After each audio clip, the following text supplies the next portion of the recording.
गजाननं भूतगणादिसेवितं कपित्थजम्बूफलचारुभक्षणम् उमासुतं शोकविनाशकारकं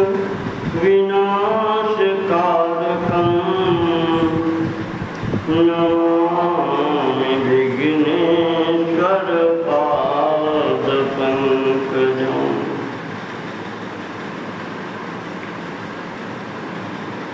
कर्पूरगौरं करुणावतारं संसारतारं भुजगेन्द्रहारं सदा वसन्तं हृदयारविन्दे भवं भवानी सहितं हस्ते क्षमाला हृदि कृष्णतत्त्वं जिह्वाग्रभागे वरराममन्त्रं यन्मस्तके केशवपादतीर्थं शिवं महाभागवतं नमामि। यत्पादतोऽयं भवरोगवैद्यो यत्पादपांशुर्विमलत्वसिद्ध्यै यन्नाम दुष्कर्म निवारणाय तं प्रमेयं पुरुषं भजामि।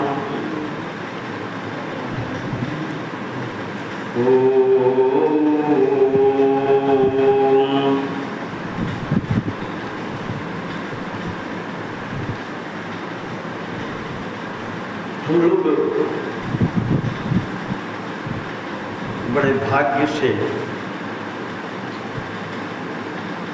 यहाँ पर आए हैं। भगवान की जो बहुत बड़ी कृपा होती है तो सत्पुरुषों का साथ मिलता है और अच्छी बातें सुनने को मिलती है। बिनु हरि कृपा मिलहि नहीं सकता।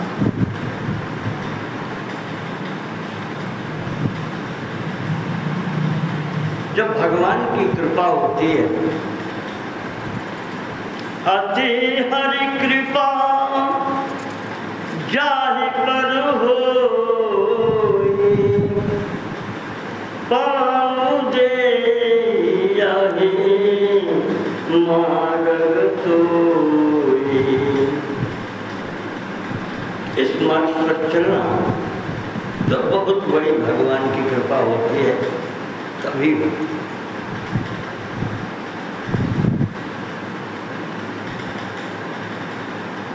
और संसार का तो स्थिति वही है, सारा संसार स्वार्थी है। यद्यपि हम भी उनसे कोई अलग नहीं है, सबका स्वार्थ है। हमें याद आ जाता है महाराज बिंदु जी महाराज वृंदावन के थे।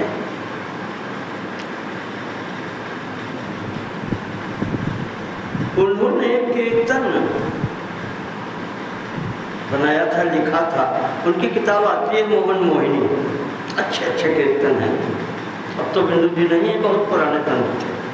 इतनी पतली सी किताब अभी आती है।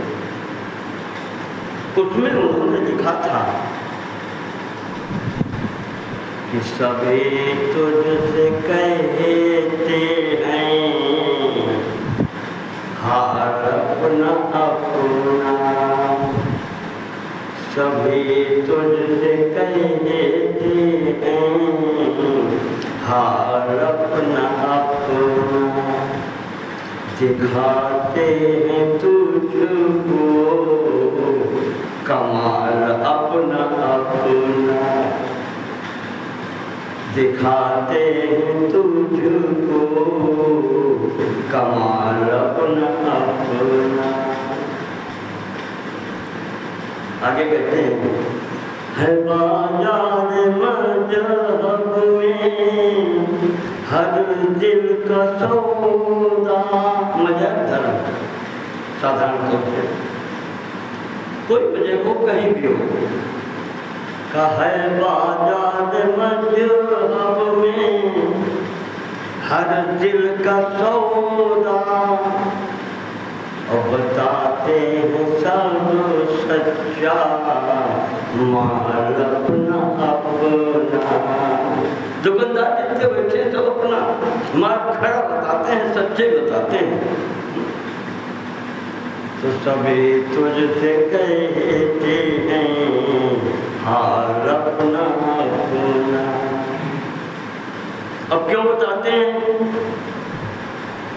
किसी में तू आकर फंसे इसलिए तब, किसी में तू आकर फंसे इसलिए सब।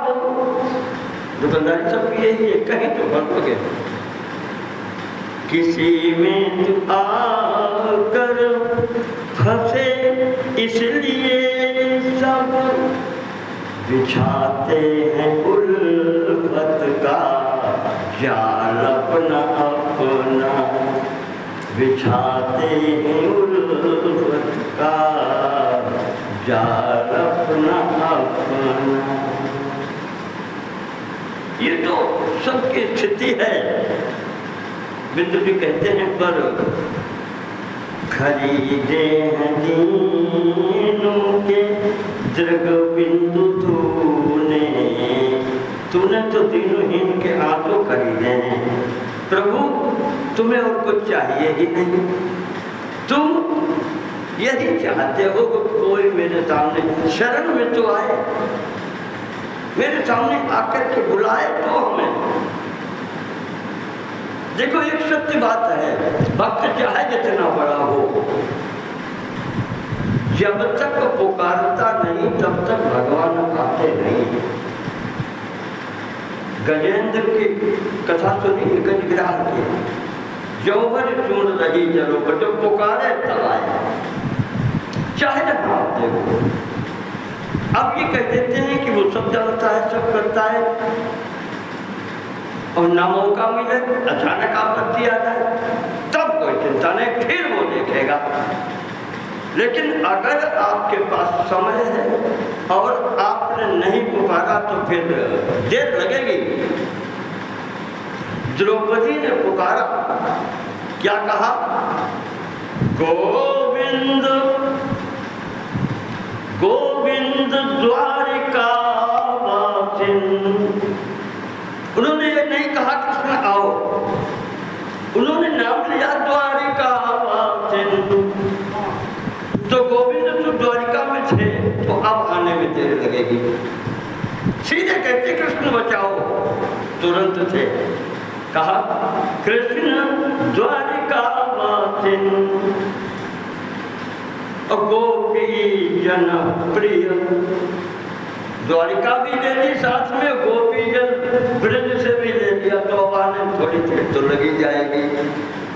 इसीलिए थोड़ी सी देर हो गई, साड़ी बढ़ाई, लज्जा रखी, पर थोड़ी सी देर लग गई।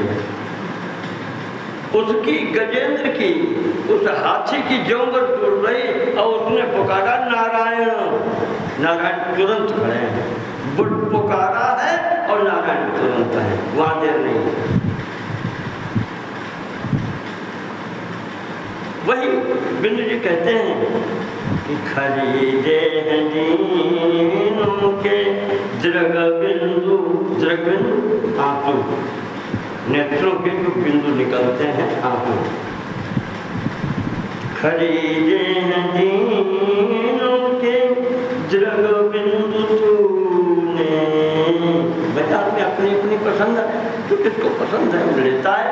बाजार लगी है, सब अपना अपना माल दिखा रहे हैं, सब अपना अपना अच्छा बता रहे हैं, लेकिन बिंदु जी कहते हैं कि उन्हें क्या पसंद है वो वही खरीदते हैं।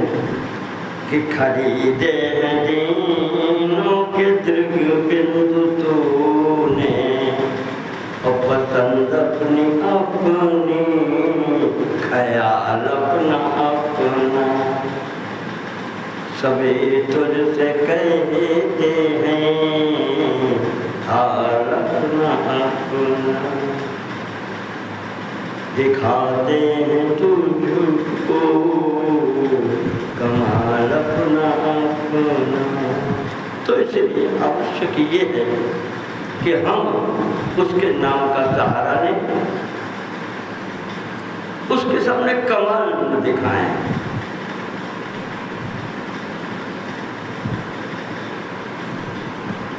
देख रहे थे भगवान का चरित्र है, और इसलिए तो वो करते हैं वही होता है। पिछला जो सती जी का चरित्र चल रहा था, आज प्रातःकाल बैठे बैठे किताब देख रहे थे तो एक चिंतन आया। संतान का हित सब चाहते हैं, लेकिन ब्रह्मा जी की चालाकी, उसके बाद दक्ष जी की चालाकी, यही तो है हुनर अपना अपना। और हुआ क्या, सती की परवेज गई, फर्क हो जाएगा। तुम भक्त थे, तुम्हारा अनहित नहीं होने दिया, माता जी ने, सती जी ने सब कुछ अपने ऊपर ले लिया। मेरे पिता अनहित न हो। अब जो कर्म किया है तन तो थोड़ा मिला ही, पर भगवती ने दिखा दिया कि भक्त तो फिर भक्त है, अपना शरीर छोड़ा, अपना सब।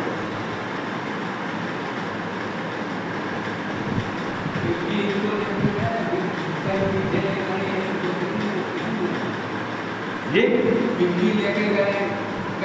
हाँ, वो है, अन्यत्र जब कथा आएगी तो बताएंगे। यहाँ पर इतना ही है जितना हमने आपको कल के प्रसंग में बता दिया कि उनकी यज्ञ पूर्ण हुई। आगे चलते हैं, आज की कथा में प्रवेश करते हैं। नारद जी कहते हैं कि पिताजी,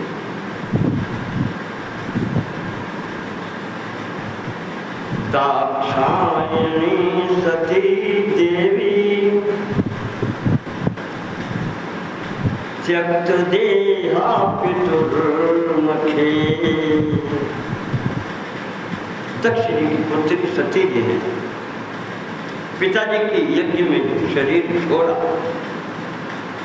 तो कथम गिरिसुता ब्रह्मन् बभूव जगदम्बिका।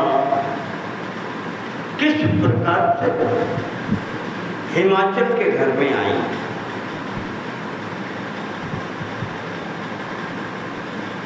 किस प्रकार से हिमाचल का की पुत्री होना उन्होंने स्वीकार किया। ब्रह्मा जी कहते हैं कि नारद,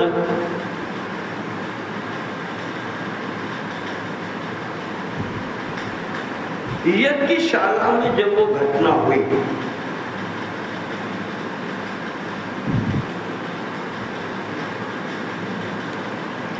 उससे पहले हमने बताया था भगवान का घर कहाँ है, कैलाश पर्वत पर, हिमालय पर।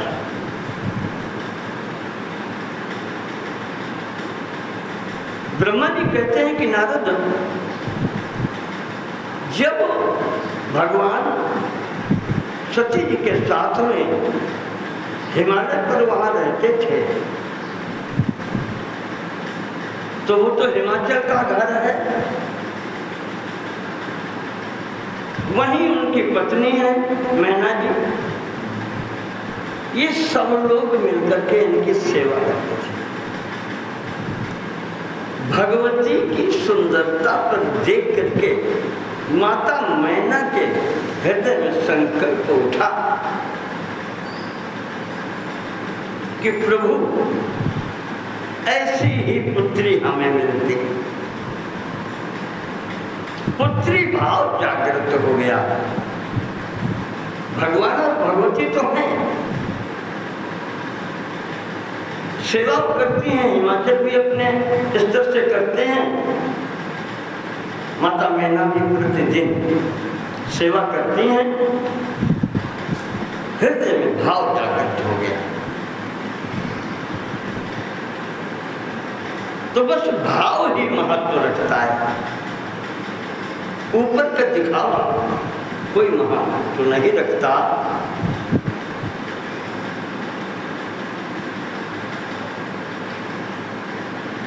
वो भाव जागृत हुआ माता मैना के अंदर सर्वप्रथम।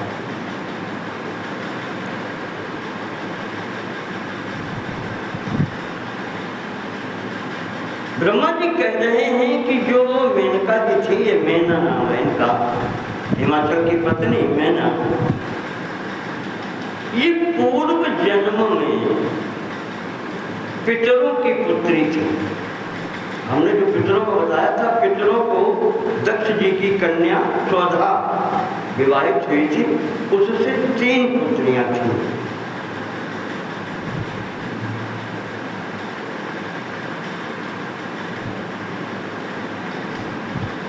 उन 3 पुत्रियों को शाप हो गया था और शाप होने के कारण उन तीनों को मृत्यु लोक में आना पड़ा।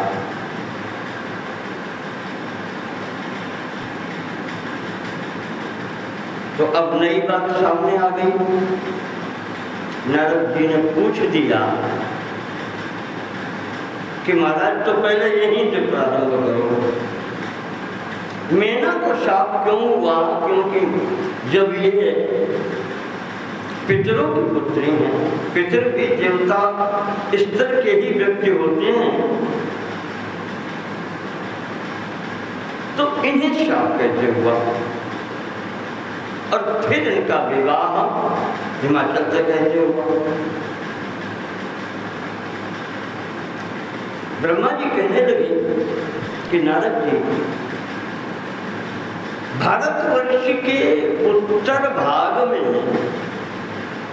अस्ति उत्तरस्यां दिशि, उत्तर दिशा में भारतवर्ष के गिरीशो हिमवान महान, पर्वतों के राजा हिमाचल रहते हैं, हिमालय हैं। और इनका विस्तार इतना है कि पूर्वा पर तो निधि सुविगाय स्थितो ही यहाँ, पूर्व से लेकर के पश्चिम समुद्र तक, देखें आप, पूर्व समुद्र से लेकर के और पश्चिम समुद्र तक इनका विस्तार है हिमालय का। और इसके दक्षिण जो भाग है ये पूरा भारतवर्ष है। ये सीधा चीन के किनारे किनारे ये पूर्वी समुद्र में उधर पहुंच जाता है और इधर पाकिस्तान से ऊपर अफगानिस्तान से और ईरान की दिशा से होते हुए ये पश्चिमी समुद्र तक इसकी पहाड़ियाँ जाती हैं। ये विस्तार है हिमालय का। ऐसा लगता है नाना रत्न करो रम्यो मानदंड इव क्षिते, जैसे ये भारत की सीमा बनाता है, एक दंड जैसा, डंडे जैसा, या जैसे कहें मेड़ होती, तो उस स्वरूप में ये विभाग करता है इस पृथ्वी तल के।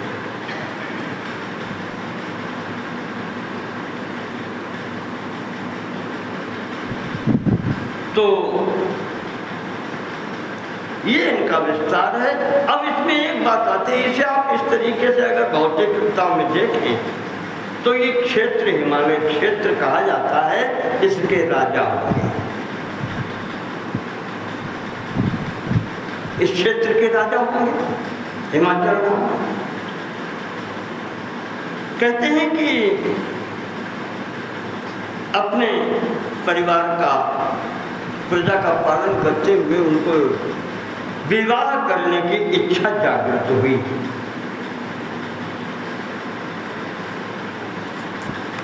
विवाह योग्य देख करके देवताओं ने जाकर के पितरों से कहा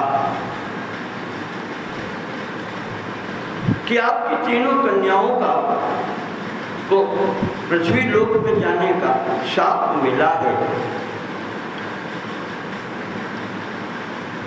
तो हमें ये लगता है कि बड़ी पुत्री जो मैना है इसके अनुरूप वर ये है हिमाचल जी, इनके साथ में विवाह कराओ।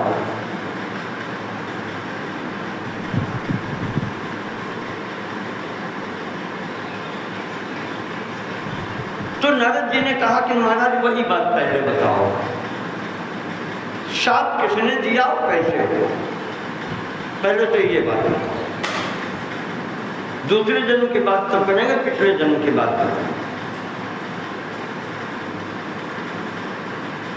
तो दक्षिणाम सुतो यह पुरा कथितो मुने, कहते नारद अभी मैं पहले बता चुका हूं कि मेरे पुत्र थे दक्ष, और उनकी 60 पुत्रियां थीं।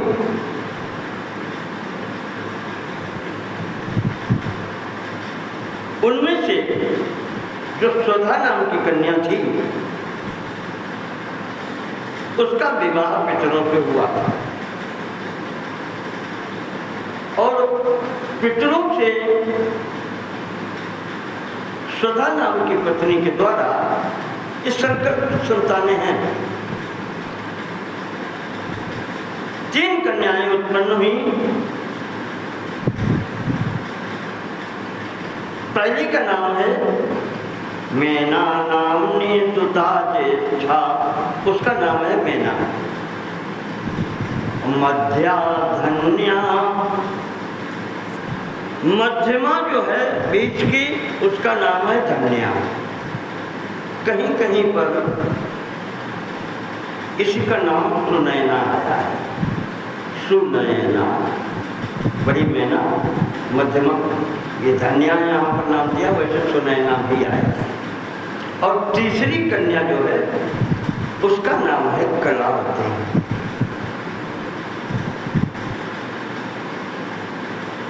हाँ, कलावती बहुत पुराना नाम है, सत्यनारायण कथा में भी कलावती लीलावती आता है।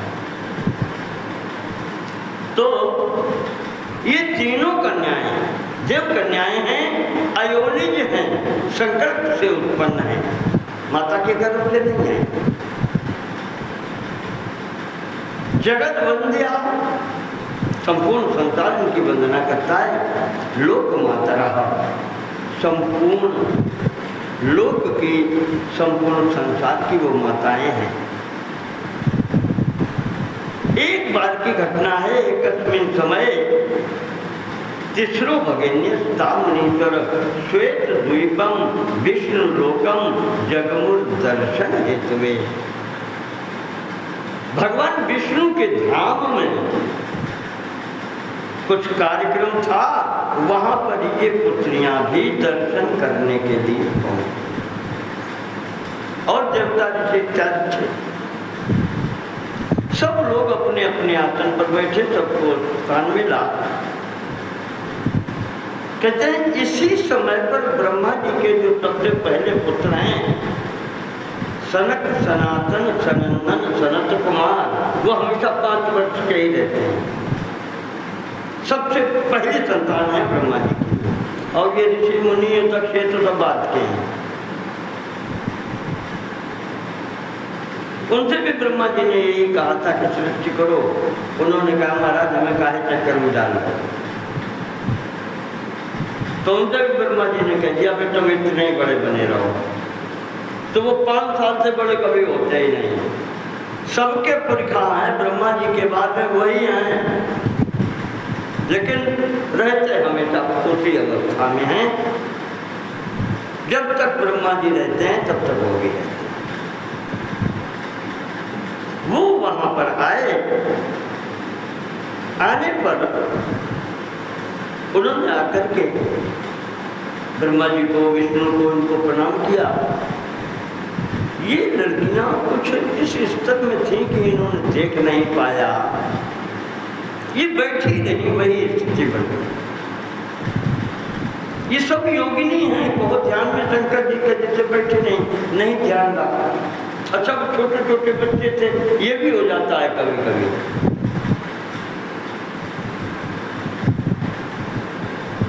इन्होंने ध्यान नहीं दे पाया। तो यहाँ पर उन सनत कुमार जी ने इन लड़कियों को शाप दिया कि देवलोक में रह करके तुम्हारे अंदर मृत्यु लोक वाली भी व्यवहारिकता नहीं आई कि अपने से बड़े से कैसे व्यवहार किया जाता है। जब सब लोग खड़े होकर के सम्मान कर रहे हैं तो ये आना चाहिए तुम्हें। जाओ तुम तीनों, तुम्हें मृत्यु लोक में जाना पड़ेगा, तो मनुष्य ही हो जाओ। इस प्रकार से इन तीनों लड़कियों को शाप मिला। अब ये हाथ जोड़ के खड़ी, भगवान हम जान नहीं पाए और आप तो हम सबके बड़े हैं, क्षमा बड़े को चाहिए, हमें भगवान क्षमा करें। हमारी बुद्धि खराब हो गई जो हम नहीं कर पाए, और ठीक है आपने शाप दिया, जैसे हमारा अपराध था वैसे ही आपको दंड दे दिया। अच्छे लोग कभी ये नहीं मांगते कि दंड माफ करो ना, अपराध किया है तो दंड आवश्यक है, आपने दिया अच्छा है।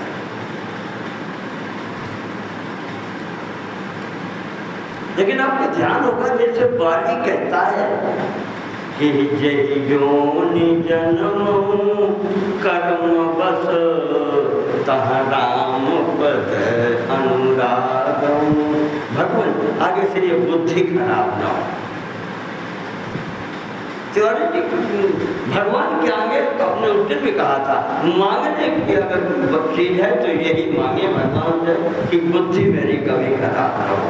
आपके चरणों में हमारा ध्यान सदैव लगा है।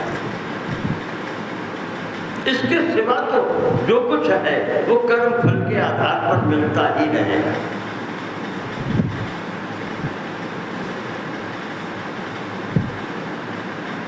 कृपा करें हमारे ऊपर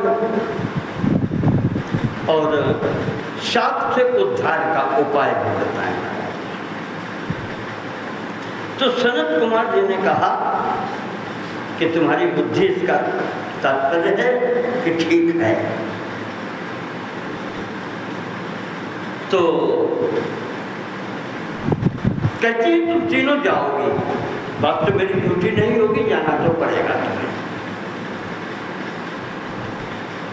लेकिन तुम तीनों साधन करने वाली हो, योगिनी हो, योग करने वाली हो, मेरा निरंतर भगवान का चिंतन करने वाली हो,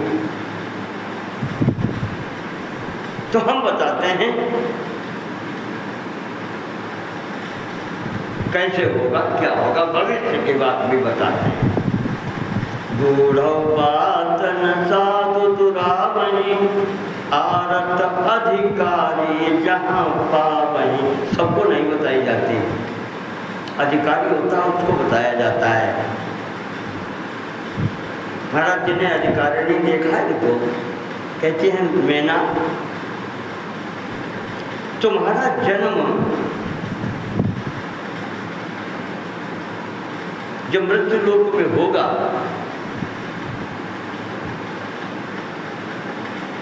तो तुम्हारा विवाह हिमाचल से होगा और महामाया भगवती जगत जननी साक्षात तुम्हारे गोद में खेलेंगे। उसके पश्चात तुम्हारा उद्धार, शाप वरदान हो गया।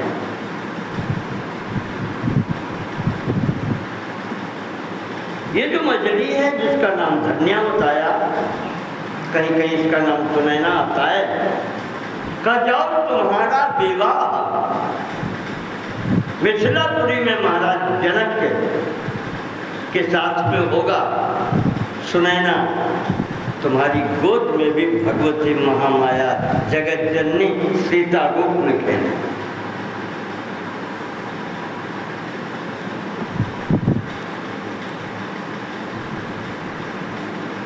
प्रथम हिमाचल की घटना सत्ययुग, त्रेता की सुनैना की घटना, और कहा कलावती जो सबसे छोटी है इसका विवाह ब्रज में महाराज वृषभानु से होगा।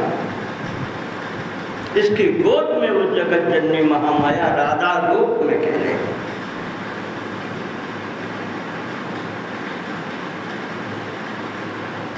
ये महाराज ने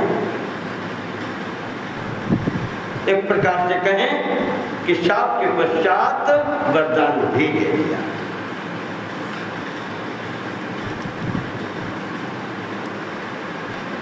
इसी वरदान के प्रभाव से हिमाचल का विवाह मैना जी के साथ में हुआ। वहां आकर भगवती ने पार्वती रूप में जन्म लिया।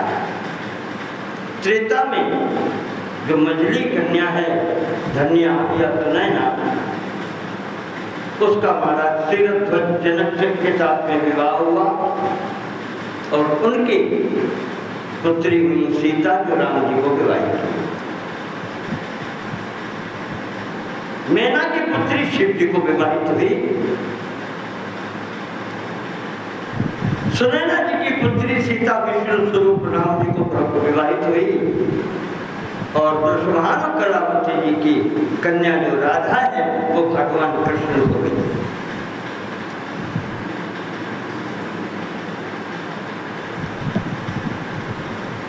इस प्रकार से ब्रह्मा जी ने बताया नारद को ऐसी घटना हुई थी। तो इसी कारण से देवता लोग पितरों के पास गए। पितरों ने कहा ठीक ऐसे ही करेंगे। तो अब पहले हिमाचल का विवाह कराया जाए। तो ब्रह्मा जी के पास पहुंचे ये सब देवता लोग। जाकर के इन्होंने ब्रह्मा जी से कहा कि महाराज शिव जी का विवाह पुनः कराना है, अगर फिर से कराना है तो इनका विवाह कराओ पहले। तो शिव जी ने ब्रह्मा जी ने और विष्णु जी ने जाकर के देवताओं के साथ हिमाचल से कहा कि तुम इस पितरों की कन्या जो मैना है शाप के कारण मृत्युलोक में आई है, इसके साथ में विवाह करो। और इसके साथ विवाह करने में तुम्हें सबसे बड़ा लाभ ये होगा, वो जगदम्बा जगत जननी महामाया पराशक्ति तुम्हारे घर में पुत्री रूप में आएगी।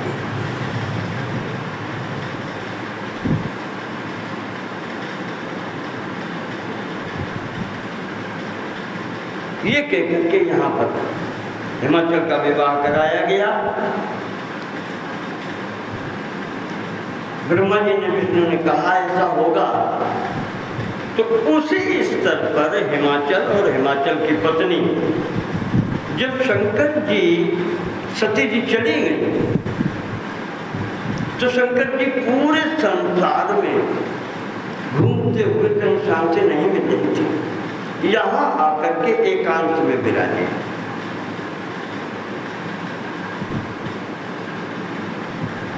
यहाँ बैठ के एकांत स्थल में तपस्या करने लगे। उसी समय इन दोनों ने सेवा की है भगवान की। फिर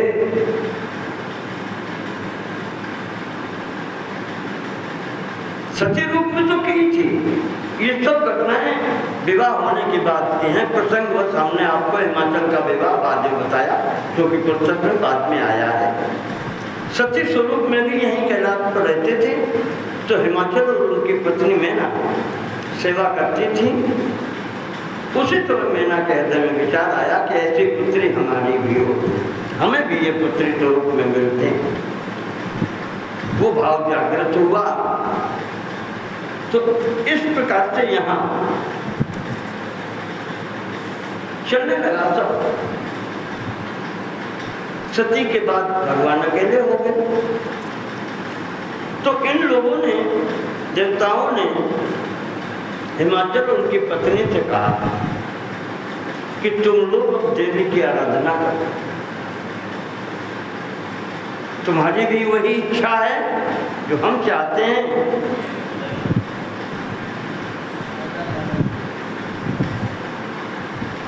और हम सब लोग भी यही चाहते हैं।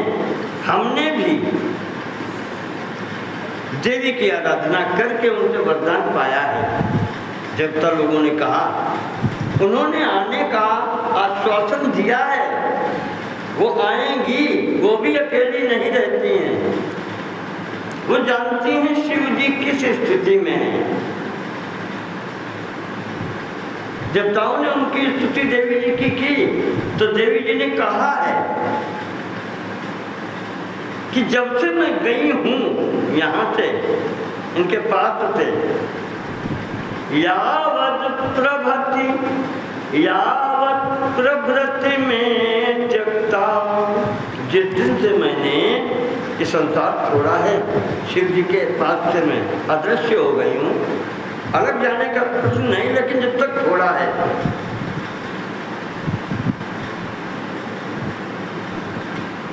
स्वतनुर्दक्ष जातुरा, दक्ष से उत्पन्न सती वाला शरीर जब से हमने छोड़ा है, तदा प्रभृति स्वामी, तदा प्रभृति स्वामी रुद्र। उस दिन से हमारे जो स्वामी हैं रुद्र भगवान शंकर, कालाग्नि संज्ञ कहा, जैसे अग्नि सदृश जल रहे हैं, कालाग्नि के समान। दिगंबरो, कोई होश नहीं है कपड़ा पहने की नहीं है, नंग धड़ा।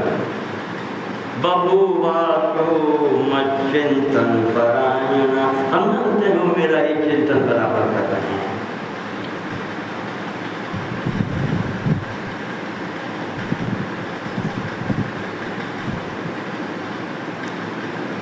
योग्य भूत सदनम त्यक्त्वा कृत्वा वेशम अलौकिकम, ये उनकी लीला है, संसार को दिखा रहे हैं। योगी अभूत सदनम त्यक्त्वा, जिस घर में रहते थे उन्होंने वो घर भी छोड़ दिया, योगी हो गए। कृत्वा वेशम अलौकिकम, और वो विचित्र अलौकिक रूप बना लिया। कपड़े शरीर पर हैं, ठीक है, बागंबर भी है तो ठीक, नहीं तो नहीं, नंग धड़ंग बैठे। ममहे तो महादुखी, भगवती ने कहा है, हम जानते हैं वो मेरे कारण बहुत दुखी हैं। इसी कारण से वेश भी उन्होंने वैसा ही बना लिया है। विधाय मालां सुप्रीत्या ममास्थनां विरहाकुलः। मेरे मुंड की माला महाराज ने पहन ली। सत्य जी जानते हैं, बता दिया। मुंड माला पहनी है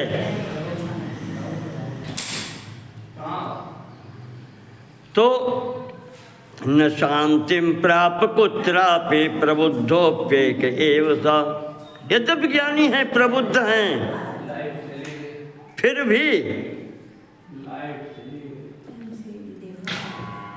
ऐसी स्थिति में, ऐसी स्थिति में होते हुए भी, परम ज्ञानी होते हुए भी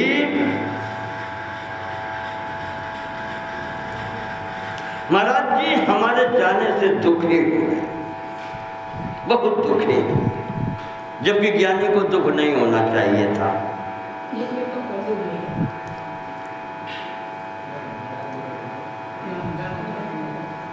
तो इस स्थिति में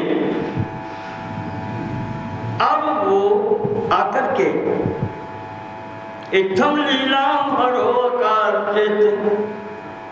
भगवती कह रही है, यद्यपि लीला है उनकी, हम जो वो लोग होते नहीं, सुख दुख वहाँ कुछ नहीं है, लेकिन संसार को दिखाने के लिए दर्शयन कामिनाम प्रभु, जैसे संसार में कामी पुरुष व्याकुल हो जाते हैं, भगवान उसी स्तर में व्यवहार कर रहे हैं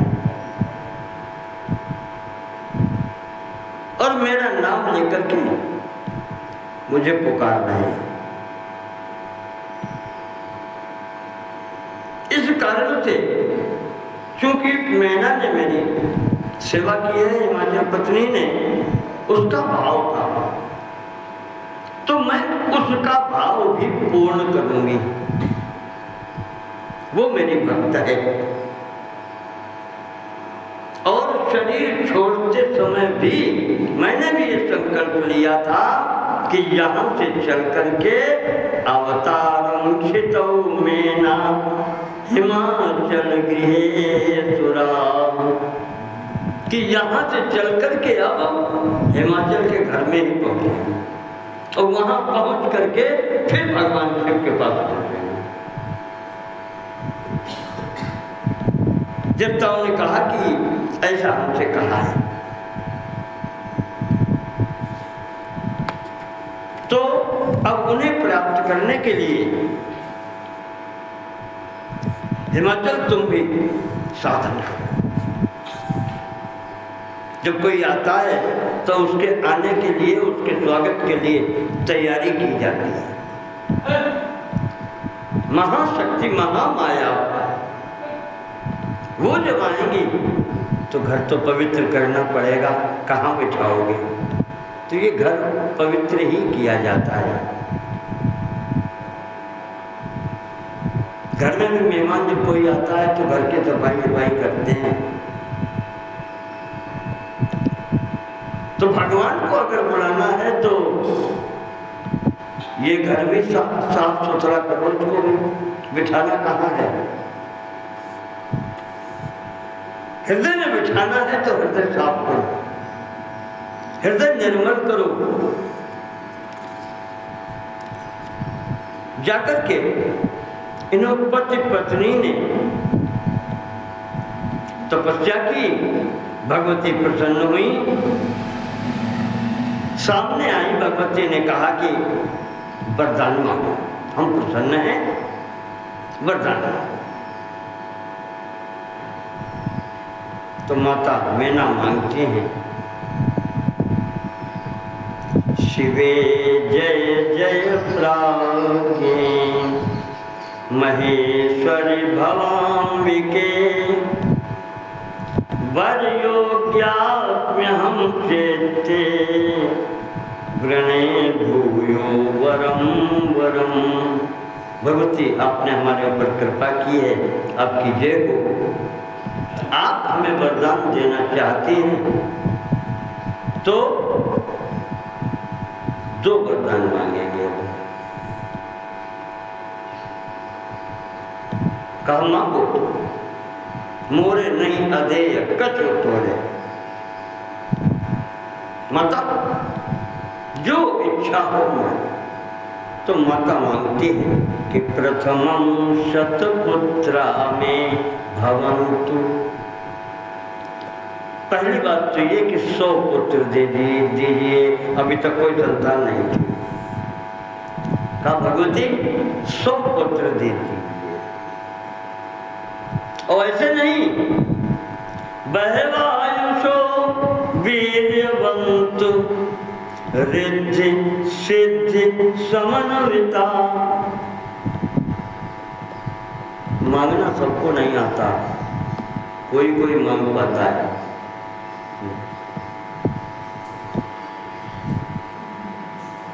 हर किसी के बस का मांगना नहीं है।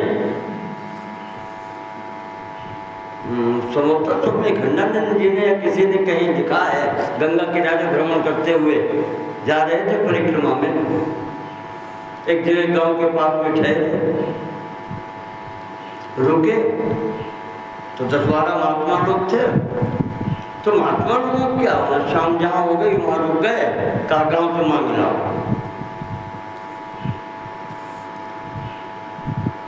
तो कहते हैं कि उसमें से एक बाबा जी थे, वो गए गाँव में। तो एक वृद्ध पुरुष थे, अच्छे थे, घर अच्छा बना था। कहते हैं कि उनके दरवाजे पर गए, मांगने वाला भी चेक किया जाता है कि यहाँ मिल जाएगा। अकेले की बात होता है, 10-12 लोग थे। तो उन्होंने जाकर के वहाँ पर मांगा। तो एक तो जो बैठे थे बाहर, वो बहुत जैसे ना गुस्सा बैठे हो, झड़खड़ाए के बोले कहाँ है। तो बेचारे महात्मा सीधे थे, उन्होंने कहा कि हम 10-12 महात्मा लोग हैं, गंगा किनारे परिक्रमा में जा रहे हैं, यहाँ रुक गए आपके पास में, तो भोजन की व्यवस्था करा दीजिए। अरे वो बहुत बिगड़ गए। बार-बार ना उन्होंने बने बाबा घूमत हैं, अगट्टे कट्टे हैं, मांगत घूमत है, जाने क्या क्या उन्होंने कहा। बेचारे बाबा जी मुँह लटका के पहुँच गए। भैया एक दरवाजे पर ठीक ठाक दिखाई पड़ो, वहाँ गए थे और वो तो ऐसे बोल दिया, हिम्मत नहीं पड़ी गाँव में और 2 कैसे मांगे। तो एक वृद्ध महात्मा थे, तो सुनते रहे बैठे बैठे, काचा बैठा हूँ अभी करते हुए बता।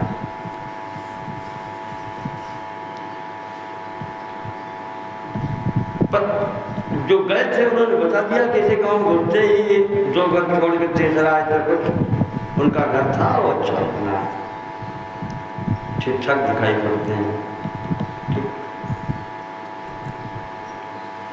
सामने पहुंचे तो वही बात।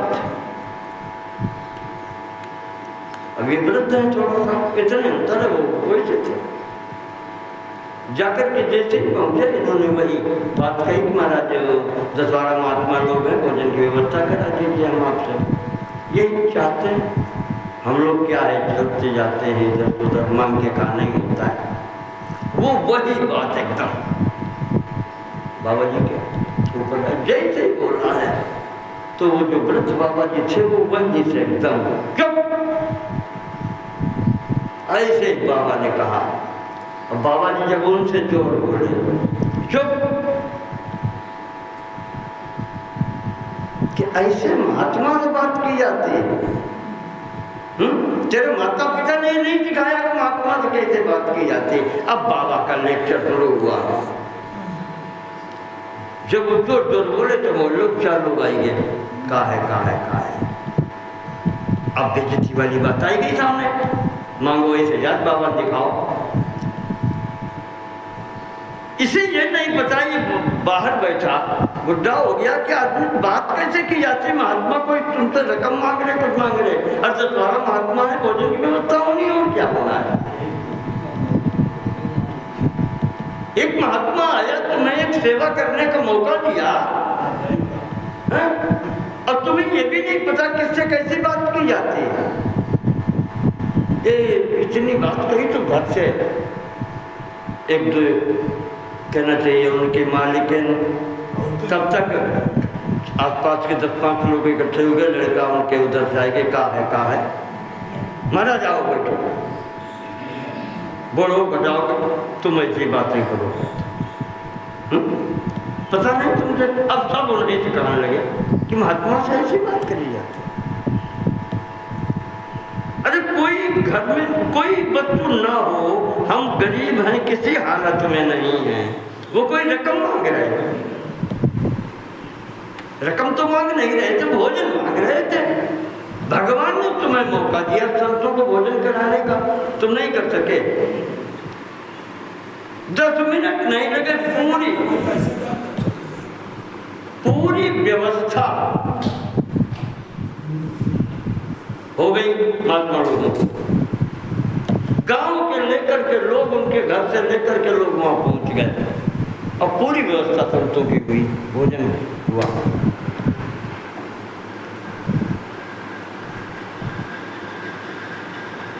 तो मांगना सबको नहीं। ऐसी घटना उसमें आती। महाराज राजा भोज के यहाँ एक बार कोई मांगने वाला आ गया, ब्राह्मण था, गरीब ब्राह्मण। मांगता कैसे था, मांगने का तरीका क्या है?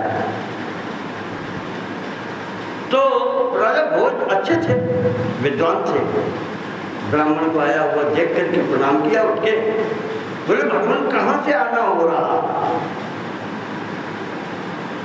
शंकर जी से संबंधित बातें कहने। ब्राह्मण कहता है कि महाराज कैलाश पर गए थे शंकर भगवान के यहाँ, वहां से आ रहे हैं। राजा कहता है सब ठीक ठाक है, कैलाश से आ रहे हैं, वहां सब ठीक है, कुशल है। ब्राह्मण कहता है कि महाराज कुशल क्या बतावें, शिवो मृता। श्लोक आया है, पूरा ध्यान नहीं आ रहा। ब्राह्मण कहता है शिवो मृता, यानी शंकर जी तो मर गए, सीधी बात। अब वो चौकन्ने, महाराज की ब्राह्मण कह क्या रहे हो तुम? क्या हाँ महाराज गए न होते तो हमारी क्या हालत होती। तो भोज सामने खड़ा है, कहते महाराज खुल के गाओ, क्या कहना चाहते? काम इसलिए कह रहे शिवो मृता, शिव जी चले गए, चंद्रमा आकाश में चला गया, शेषनाग पाताल में चले गए, शरीर आधा पार्वती जी ने ले लिया, आधा भगवान विष्णु ने ले लिया।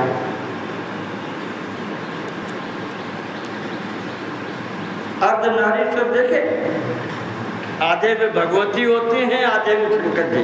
ऐसे ही हरिहर स्वरूप भी है। आधा अंग बायां अंग है भगवान विष्णु का, दाहिना भगवान शिव जी का।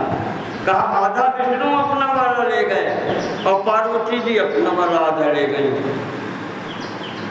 चंद्रमा चला गया आकाश में, गंगा जी हिमालय गई, शेषनाग पाताल चले गए। और महाराज जो उनकी रिद्धि सिद्धि और जो उनकी सिद्धियां थी वे आपको मिल गई और खप्पर हमें मिला।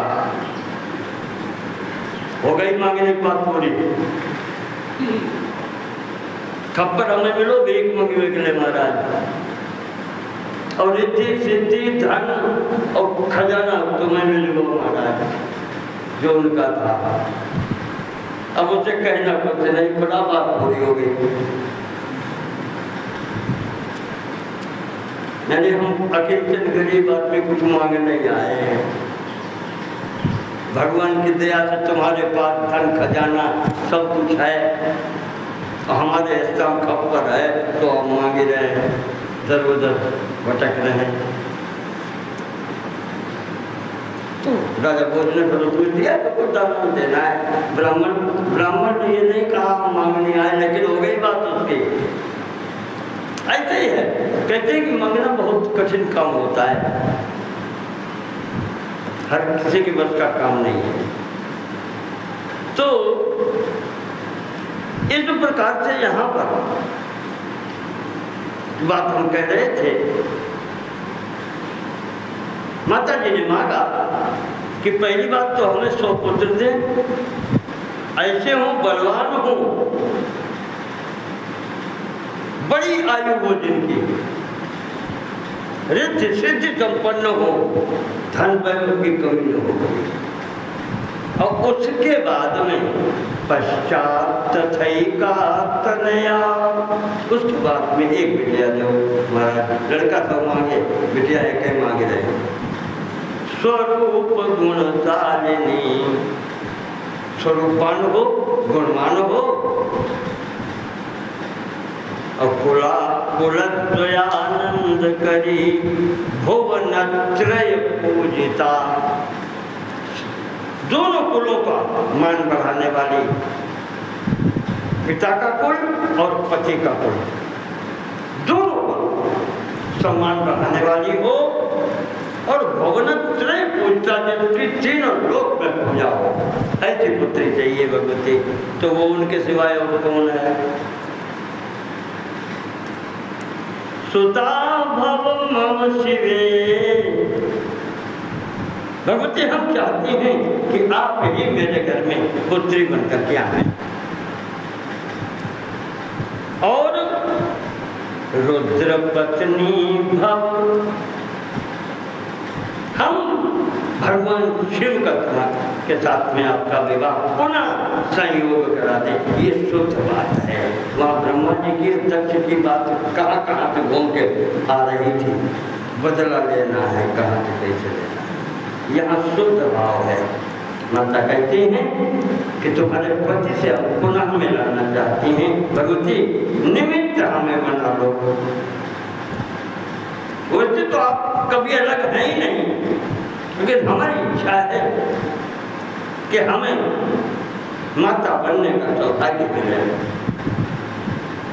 भगवती ने कह दिया, सुता संभवं शतपुत्रा संभवन्तु, जाओ तुम्हें 100 पुत्र प्राप्त होंगे। और अंत में कहा कि सुता हम संभविष्यामि, और तुम्हारी पुत्री भी बनकर के हम आए। ये आशीर्वाद देकर के भगवती जी चली गई। समय आया, वैसे ही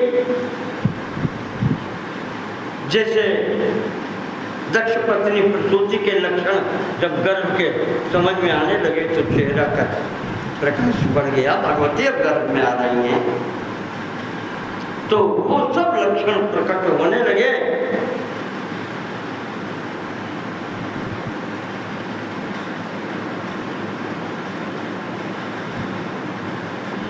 कालक्रमेणाथ तयो, समय बीता तो सर्वप्रथम पुत्र हुए, तत्पश्चात भगवती गर्भ में आई, और जब गर्भ में आई और उस स्थिति में देवताओं को पता चला, तो आचार्य जी जैसे श्रीमद् भागवत दशम स्कंद में भगवान जब गर्भ में है देवकी जी के, वहां पर जो स्तुति आई है ठीक उसी प्रकार से यहाँ भी देवताओं ने आकर के गर्भ की स्तुति की है। याद कीजिए वो श्लोक वहां पर कि सत्यव्रतम सत्यव्रतम त्रिसत्यम सत्यस्य योनिं निहितं च सत्ये। ठीक वही शब्द यहाँ पर है देवताओं का भगवती के लिए। सत्यव्रते सत्यपरे त्रिसत्ये सत्य रूपिणी। यहाँ अनुष्टुप छंद है, वहां दूसरा छंद था। इंद्र वज्रा उपेंद्र वज्रा जैसा छंद वहां था, यहाँ अनुष्टुप है। सत्यव्रते सत्य परे त्रिसत्ये सत्य रूपिणी। सत्यस्थे सत्य सुप्रीते सत्योने च सत्यता। भगवती सत्य स्वरूपा आप ही है। इस सृष्टि में यदि कुछ सत्य है, सत्य का मतलब होता है सत्ता। सत्ता वास्तविक सत्ता किसकी है? जो सत्ता उसको कहते हैं जो हमेशा बना रहे, जो आता है या उत्पन्न होता है, रहता है, फिर समाप्त हो जाता है, उसकी सत्ता नहीं होती। सत्ता का तात्पर्य ये है जो पहले भी था, आज भी है और सदैव रहेगा, जिस पर काल का प्रभाव न हो, वो सत्ता कही जाती है। और वही सत्य की स्थिति होती है। सत्य कभी भी दूसरे स्वरूप में नहीं होता, एक होता है, अकेला होता है। आप सत्य व्रत वाली हैं, आप जो कहती हैं वो करती हैं। सत्य परे सत्य परायण है, सत्य से कभी विचलित नहीं होती। त्रिसत्य, तीन सत्य का मतलब तीनों काल में सत्य है। भूतकाल में पिछले पहले भी आप थी जो हम नहीं थे, आज हम आए तब भी आप आए, और हम नहीं होंगे तब भी आप रहेंगे। भविष्य में आप सदैव रहते हैं। सत्य थे, सत्य में ही आपकी स्थिति है। सत्य सुप्रीते, सत्य से ही आप प्रेम करती हैं। झूठ आप आश्रय नहीं देती। सत्यों ने जो सत्यता, सत्य आपसे ही उत्पन्न हुआ है, आप ही सत्य स्वरूपा है। सत्यवक्त्रे सत्य नेत्रे, आप सत्य ही बोलती हैं और सत्य ही देखती हैं। आपके पास सत्य से हटकर और कुछ नहीं है। ये परमात्मा, परब्रह्म परमात्मा की परिभाषा है। और ये शक्ति है, ये महामाया कही जाती है। तो परमात्मा और उनकी शक्ति एक ही है, दो नहीं। जो स्तुति परब्रह्म परमात्मा की होती, भगवान कृष्ण की, यही शब्द है श्रीमद् भागवत में। कृष्ण जन्म से पहले देवकी जी के गर्भ में है देवता, इन्हीं शब्दों से वहाँ कर रहे हैं, और वही शब्द यहाँ प्रयोग हुए हैं भगवती के लिए। और इस प्रकार से यहाँ पर देवता लोग भगवती की स्तुति करके, जय जयकार करके यहाँ से अपने अपने घर जाते हैं। ब्रह्मा जी बता रहे हैं नारद को कि इस प्रकार से स्तुति करने के पश्चात जब ये सब लोग यहाँ से चले गए, यहाँ सब श्लोक कृष्ण जन्म वाले ही हैं अनूप जी, सब बिल्कुल वही हैं जो वहाँ श्लोक दिए गए हैं, बिल्कुल मिलते जुलते वही हैं। मौसम सुहावना हो गया, भगवती के जन्म के समय, प्राकट्य के समय। बसंतर तौ मधौ माथे, बसंतर तौ मधौ माथे, मधुमास चैत का महीना, बसंत ऋतु। नवम्याम शुक्ल पक्ष नवमी का दिन, मृगधिष्ण्य के मृगशिरा नक्षत्र है, चंद्रमा मृगशिरा नक्षत्र पर है। अर्धरात्रे समुत्पन्ना गंगे शशि मंडलात्। भगवती की उत्पत्ति भी अर्धरात्रि को है। वहाँ कृष्ण जी की उत्पत्ति अष्टमी की अर्धरात्रि है, यहाँ पर भगवती की उत्पत्ति नवमी की अर्धरात्रि। वहाँ रोहिणी नक्षत्र था, रोहिणी यहाँ पर मृगशिरा नक्षत्र का है।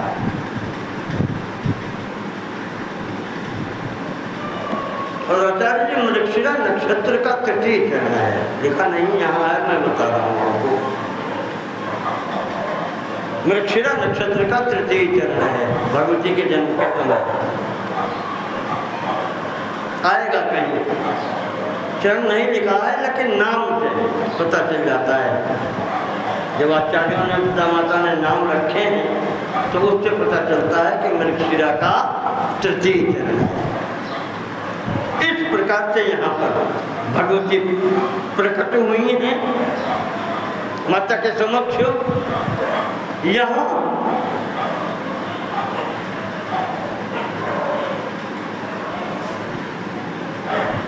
तस्यां जायमानायां सर्वत्वं समपद्यत हेमवन्नगरे तत्र सर्वं दुःखं क्षयं गतम्।